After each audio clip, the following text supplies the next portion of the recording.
travels underground too, because maybe there's, water, underground springs, underground rivers. The radiation could be into, I don't know. That's not my job. But they told me, quote unquote, it's a normal thing. Now, I've already talked to the FAA. I've actually talked to the control tower. I've actually talked to a non-commercial pilot that flies out of the area. I have then talked to the Air Force Base local, and everybody tells me the same thing. If there was UFOs in that area, believe me, they would dispatch fighters. It's because it's national defense. They don't know if a UFO is a object from another country, because they don't know if it's a UFO. It could be a whatever, okay? So anytime that stuff would show up, they would be dispatching planes out to investigate it, fighters. Now, also, they would ground the aircraft while this was going on, because it's an international airport, and people don't seem to realize that. So if there is unidentified objects, be it, whatever, okay, from outer space or from another country, or I hate to say it, somebody who wants to cause a problem, okay, they would close down the international airport. They would close down any flights coming in. They would divert them. So you wouldn't even have commercial aircraft flying in that area while they're investigating it. No, they're not closing the airports down. The commercial aircraft, the international airport's not being closed down. The private airfield around there is not being closed down. What's that tell you? It's telling you that it's not UFOs. Exactly. And in this day and age, if they were there every night or routinely as much as reported with, terrorism and all these other things and drones and stuff, you're right. They would definitely have something out there. They would be on it. They wouldn't be continually, being out there doing that without somebody investigating. So they already know what it is. It's the helicopters. It's a helicopter, or whatever they use to check for radiation. Duh. I mean, and you have somebody who's actually alarming people. It's two things. You got the people that are believers, okay? And they want to believe. And they see the videos and they don't understand, but they see these objects. And as far as they're concerned, okay, it's UFOs. So they believe. Then you got the other people like me and you look it over and figure it out real fast what it is. I mean, I have looked at a couple of frames of this one guy's videos, and it's clearly, you can tell it's a helicopter. But I don't know. Again, also, you have to understand something too, people. You got a commercial airliner coming in. They have huge bright lights in the front. Then they got all the weird lights, colors, which is required for FAA for identification, for they don't get hit by other planes, okay? Now, if a plane is coming towards you, you see these lights. But if the plane all of a sudden veers a different direction, then all of a sudden you don't see the lights anymore. And a lot of people think, okay, I saw a UFO, it was coming towards me, and poof, it was gone. Well, poof, it was gone because it made a turn, and you no longer see the lights. You're so correct on that. And the angles of the approach, and like you're saying, maybe they tilt the wing a little bit, those angles can really distort your view of these lights and the way you perceive them. And again, just like you said, maybe it looks like they disappear. It might even look like it got bigger or brighter, or there's more of them. And it's all on perception of the angle and the approach of these craft.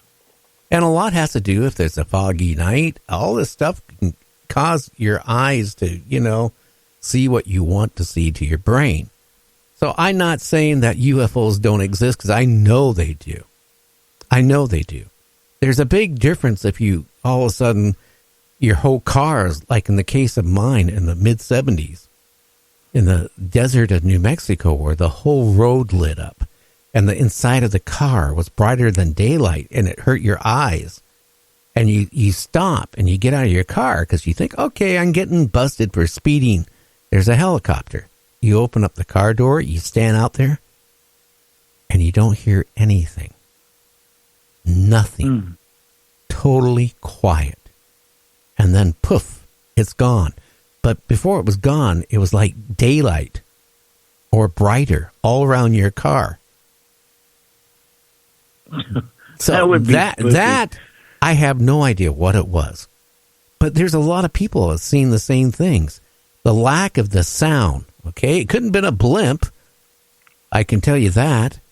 Because it was keeping up with the speed of the car before I stopped. And I was doing probably 90, 95 miles an hour. And it was keeping up with me. Like we were lit up inside and all around it. It was scary. But again, it couldn't have been a helicopter because no egg beater noise. Not a sound. Nothing. Not even a muffled sound. It was just dead silence. But there's other people, it's the same thing. Okay? That is a big difference. Or if you see a UFO somewhere and you actually see the UFO, you see it look like a cigar, or you see it look like, a saucer or a triangle, and you actually see it. Then you're actually seeing something. I don't know what it is. It's an unidentified object, but who knows where it comes from, but you've seen something. But these videos out here that are lights moving around on the hills, I can tell you, it's not UFOs. I'm sorry. And, the guy can come back on my show anytime and prove me wrong. I'm more than willing to have this Steve back on my show, and he can sit there and tell me I'm full of bullshit. Because, I have all this information, and he can sit there and I want him to prove. That's all. Because he is stirring people up. People are panicking. I've gotten so many people after he was on my show that were actually scared because they thought the earth is going to be invaded. Maybe they've been watching the TV show, the old TV show, like I joked with you over the weekend. The Invaders. I love that show. Yeah, they're coming to Earth to make it their own after they wipe out of all the humanity. Hey, maybe that's what's going on. Or maybe they're coming down to give us free maple bars. I doubt it's the free maple bars. But one thing you did touch on is the no sound. Now, I take a lot of reports myself, and the ones I find that look legit, the witnesses always say there's no sound at all. They usually don't hear no sound. Now, I did have a sighting of my own back in July, and it was cigar shaped. And I'm to this day not saying it was an alien. I don't know what it was. I do know it was traveling very fast, very high, and it was cigar shaped. And I was in such awe, I didn't even think to film it. I did snap off a few pictures. But I mean, as far as seeing something all the time, and another thing, Gary, when people want to see something, they'll see it. I always said that. Like, if you think you want to see something, you'll see it. Like, if people go into places haunted, there might be a ghost, you might see them, might not. But if you want to see something, you'll take pictures, and you'll swear you'll be 4 or 5 circles in a picture. There's a ghost. There's something. It's people want to see something bad enough, they'll see it. But the thing is, facts are facts. Sometimes it's just not there. Well, that's the whole point. Like our last ghost hunter we had on last week. Kind of famous. Before Patrick Cross or after, I can't remember. But, he said there is times he would go out. And you don't find ghosts or spirits every time you go out. You can go out a couple times in a row and not find nothing. I mean, it's the same way. But there's some people out there that seem to go out and find Bigfoot every time they go out, or little people, or UFOs. Every single time they look. Or they can point their finger at a UFO and it goes the directions that they have so much control with their brain matter. They can point at a UFO with their finger and make it go left, make it go right, make it go up, and make it go down. Can you imagine if there is life on that UFO, how confused they would be? All of a sudden they're going up, down, left, right, up, down, left, right, because they don't realize somebody's pointing their finger at them and causing it.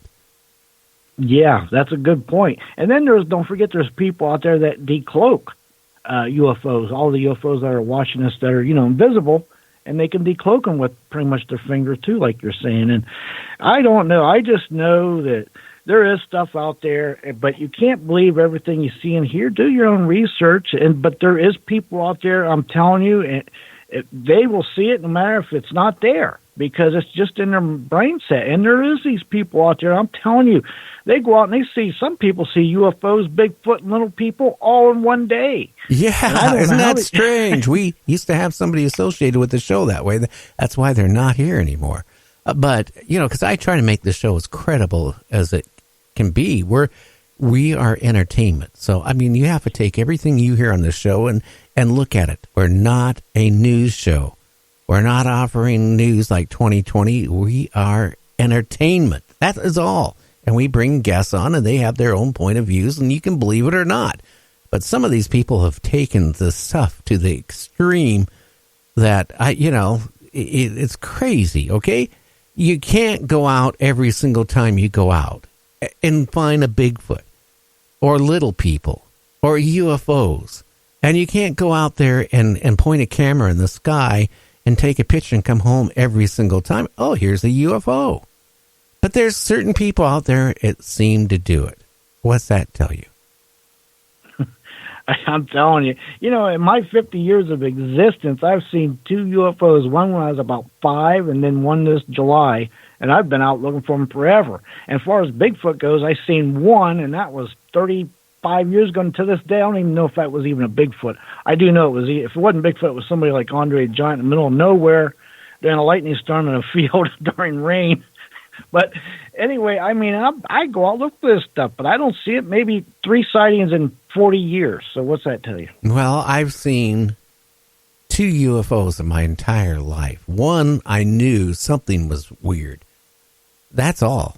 And I look at the sky, or I did before I was home confined here for a while, all the time. Now, also, I want to say, as of the first week of March, 2 stations are picking us up. One, I'm not going to say their call letters yet to the first week of March, but one is going to be 1380 AM. The other one is going to be 105.3 FM. We'll be carrying Night Dreams Talk Radio. And if you want us to be on your local radio station, what you need to do is get on Messenger and send them a message and say you want Night Dreams on their station. Now, find a station that carries talk shows, okay? That's number one. You're not going to find a top 40 station that's going to carry our show, or you got to find one that does carry some talk shows and has some shows that are kind of, whatever. And then get a couple of your friends over a couple day period to do the same thing. Get a hold of them and say, hey, you like to hear Night Dreams Talk Radio on their station. And that's a good way to get your station to carry our show. Wow, the news is coming up in a couple minutes. Then we're going to have a great guest on. We're going to be talking about, with Jeff, UFOs, videos. Are they real? Are they fake? And about some videos that are being dumped out on a regular basis every week on Facebook that are totally fake. And I'm disgusted about that.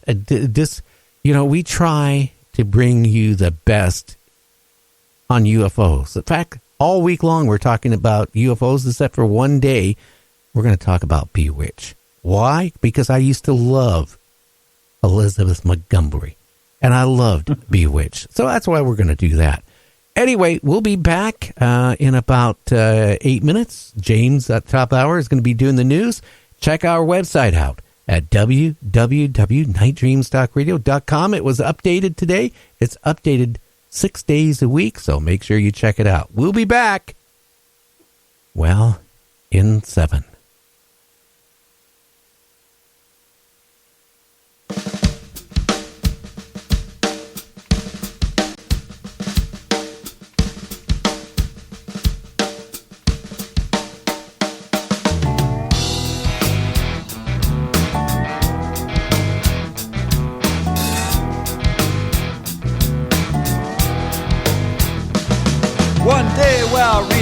History, I pause to take a sigh about the land Afghanistan, where empires go to die.